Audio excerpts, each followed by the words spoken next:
looking at the game from Sunday compared to the game against the Panthers, what did anything stick out to you, or was very evident on why the passing game was so much more successful? Um, you know, I think there's probably multiple factors involved. Um, Number one, and it's funny, I talked about this with Adam and Jeff last week, things that we likely see. Number one, a lot of no huddle, which is something they have been doing. They've continued to do a lot of no huddle as a significant part of their offense. Um, that really helps the quarterback because defenses sort of have to become pretty static. So pretty much what you see before the snap of the ball is what you're going to get after the snap of the ball in most cases. And the thing that really struck me, and this was very surprising, 31 of Hurts's 37 dropbacks in this game were straight dropbacks, which you rarely see the Eagles do. So when I say straight dropbacks, I mean there was no backfield action, no run action, nothing going on other than him taking the snap, even though it's still in the gun and dropping back. And he was very good. He was 21 for 28 for 260 yards on those plays. I just wanted to get your thoughts on Nolan Yeah, Smith and the progression of him. really impressive. I thought he played really well in this game in all three phases, rushing the quarterback, defending the run, pass coverage. I think his athletic and physical traits are starting to show more consistently. I thought he had some really good rushes where he showed some speed to power, which is what you want to start to see. There was a third and long in the first quarter in which he had a really strong speed to power rush versus the right tackle Broderick Jones.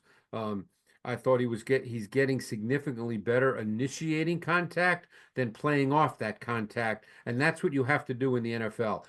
In the limited snaps, I thought Kenneth Gainwell, Yeah, he looked crazy on Sunday. So I just kind of wanted to know what you thought. Adam knows this because we talk draft stuff all the time. I loved Gainwell coming out of Memphis. He didn't play the COVID year, and that hurt his draft stock. Made him a fifth round pick instead of probably what Adam, maybe a third round pick.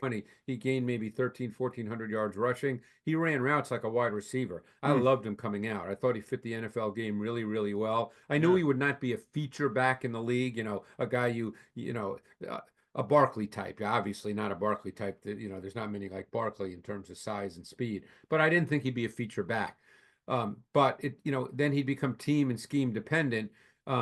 But I'm not surprised at Gainwell at all. And in fact, we'll probably talk about this when we do our pregame show.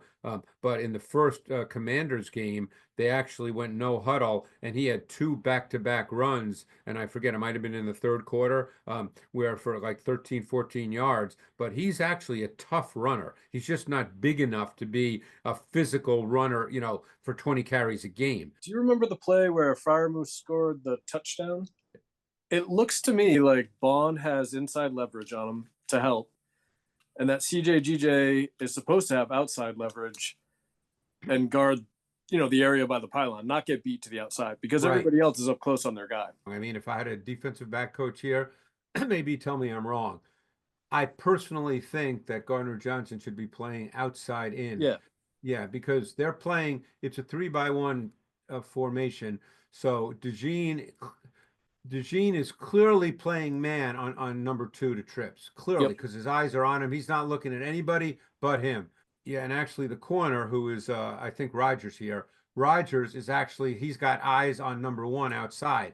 So I think the way Bond is playing this, I think that Gardner Johnson should be playing this from the outside in and not letting Freiermuth get outside of him. Besides, like, coaching, what do you think's kind of gotten him to that place, and from your eyes, does it also kind of pass the test that this is the best, Eagles defense you've seen throughout all the years of watching, Eagles teams? Well, I mean, it's not as good as, let's say, the Buddy Ryan defense is back that far, but it's still really good. I would say that this defense is built on really solid fundamental execution of what they're being taught, and surprisingly good play from guys that we did not know would do this before the season. We had no idea about Zach Bond and Nakobe Dean before the season started.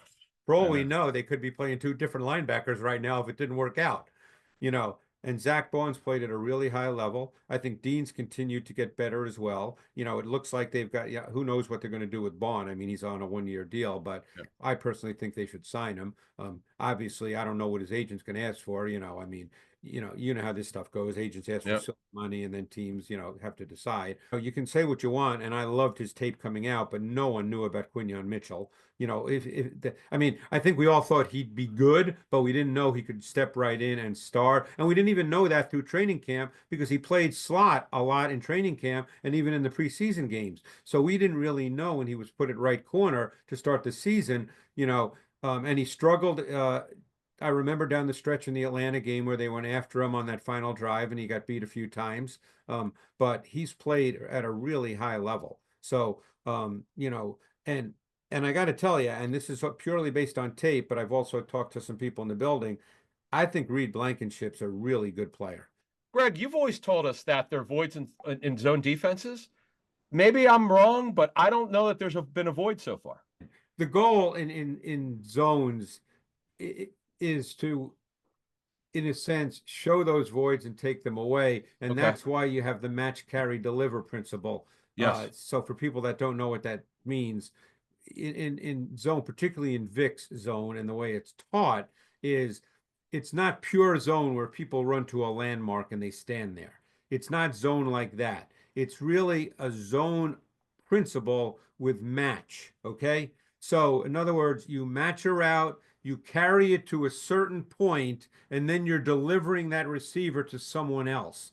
So theoretically, on the blackboard or the iPad or whatever, there's not going to be a true void. Now, does it always work out like that? Of course not. It doesn't work out like that 100% of the time. But the premise is it's match, carry, deliver. So you're limiting voids, and you're ideally maybe showing the quarterback something that he thinks is there that ends up not being there. This is from Eddie. Greg's thoughts on the play call and execution on that final drive, which obviously, was over 10 minutes, and how they handled all the different situational scenarios that came up on the drive. I know you're not a big evaluator of play calling. Just give us whatever you want to say. What did you think of the final drive and the execution? They got the ball with 10:29 remaining in the fourth quarter at their own 3-yard line, and they ran out the clock. Yes. You rarely ever see that. Converted 4 third downs, but I think 3 of them were like 3rd and 2 and 3rd and 1. It was they actually converted one fourth down.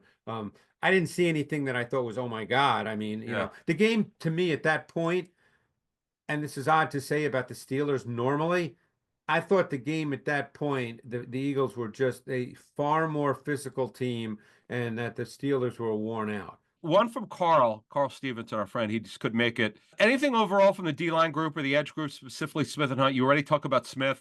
I know you said, Greg, he's doing better Hunt against the run. You see anything about pass rush at all? I'm looking at my notes. He had he had some really good run game snaps.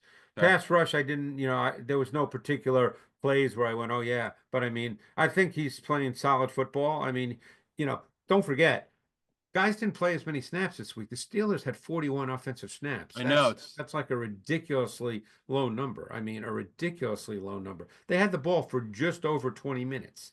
Greg, this is pretty phenomenal what they've been able to do. And I think they have a great understanding of the quarterback, because the quarterback has clearly defined strengths and certain limitations. You can talk to any coach on their staff, anybody else in the league, which I've done, of course, many times over the years. And I think they're playing to their entire offense at a really high level. I mean, and this was Hurt's best game of the year, hands down. Played really decisively, really smart football. So you hope it can continue.